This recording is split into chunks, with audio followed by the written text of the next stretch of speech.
Assalamualaikum warahmatullahi wabarakatuh. Segala puji bagi Allah Subhanahu wa Ta'ala, Tuhan semesta alam. Shalawat serta salam tak selalu tercurahkan kepada baginda kita Nabi Muhammad SAW beserta keluarga dan para sahabatnya. Pada kesempatan kali ini, saya akan menyampaikan materi-materi tentang nilai-nilai ajaran agama Islam yang cukup penting, yaitu tauhid, akhlak, toleransi, sumber hukum Islam, dan jihad dalam konteks modern. Yang pertama ialah tauhid. Tauhid merupakan dasar utama dalam ajaran agama Islam. Tauhid berarti mengesahkan Allah dan tidak menyekutukan dengan yang lain. Dan tauhid juga terbagi menjadi 3 bagian. Yang pertama yakni tauhid uluhiyah, yang kedua tauhid rububiyah, yang ketiga tauhid asma wa sifat. Tauhid uluhiyah yaitu meyakini bahwa hanya Allah Subhanahu wa Ta'ala yang berhak disembah dan diibadahi. Sedangkan tauhid rububiyah yaitu meyakini bahwa Allah adalah satu-satunya pencipta, pemilik dan pengatur seluruh alam semesta yang ada.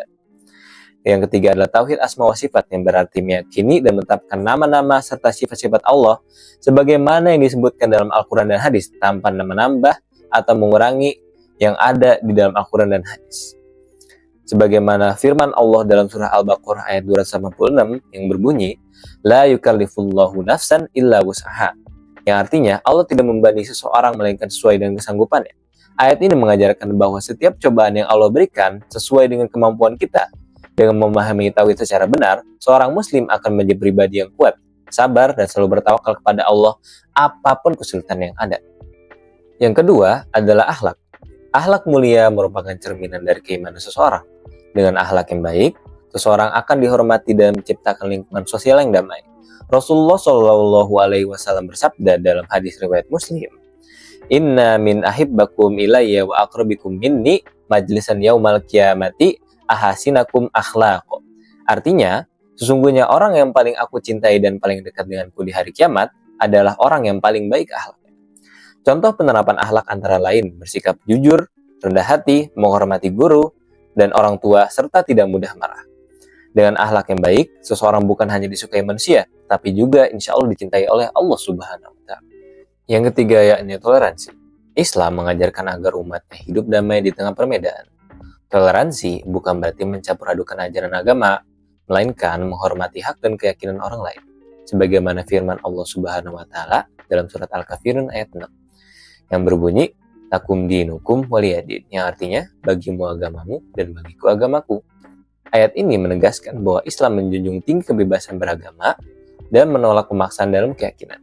Dalam kehidupan sehari-hari, toleransi bisa diterapkan dengan menghargai perbedaan, saling menolong dalam kebaikan, dan juga menjaga sikap sopan kepada siapapun tanpa memandang agama ataupun suku. Yang keempat, sumber hukum Islam. Islam dalam kaidahnya memiliki 4 sumber hukum utama, yaitu Al-Quran, hadis, ijma, serta qiyas. Al-Quran adalah firman Allah yang menjadi pedoman utama bagi umat muslim. Hadis berfungsi menjelaskan dan memperjelas kandungan Al-Quran. Sedangkan ijma adalah kesepakatan para ulama terhadap suatu hukum yang tidak secara langsung disebutkan dalam Al-Quran maupun hadis. Sedangkan qiyas itu sendiri adalah menetapkan hukum dengan cara menganalogikan suatu perkara baru dengan perkara yang telah memiliki hukum sebelumnya. Sebagaimana firman Allah Subhanahu wa Ta'ala dalam surat An-Nisa ayat 59 yang berbunyi, Ya ayyuhalladzina amanu ati'ullaha wa ati'ur rasula ulil amri minkum. Yang artinya, wahai orang-orang yang beriman, taatilah Allah, taati Rasul, dan ulil amri di antara kamu. Ayat ini menegaskan pentingnya menjadikan ajaran agama Islam sebagaimana pedoman hidup kita, baik dalam urusan pribadi, sosial, maupun pemerintahan. Yang kelima ialah jihad. Jihad berarti berjuang dengan sungguh-sungguh di jalan Allah. Dalam konteks modern, jihad tidak berarti berperang secara fisik, tapi juga perjuangan dalam memperbaiki diri, menuntut ilmu, dan menahan hawa nafsu. Rasulullah SAW bersabda dalam hadis riwayat Ahmad, Jahidu anfusakum wa ahwa'akum kama tujahidu a'da'akum. Artinya, berjihadlah melawan hawa nafsumu dan keinginanmu sebagaimana engkau berjihad melawan musuh.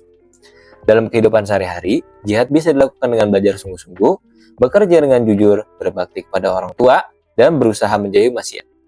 Dengan semangat jihad, seorang muslim akan menjadi pribadi yang disiplin, kuat, dan bermanfaat bagi masyarakat. Terima kasih, itu saja yang bisa saya sampaikan. Mohon maaf bila ada kesalahan. Wassalamualaikum warahmatullahi wabarakatuh.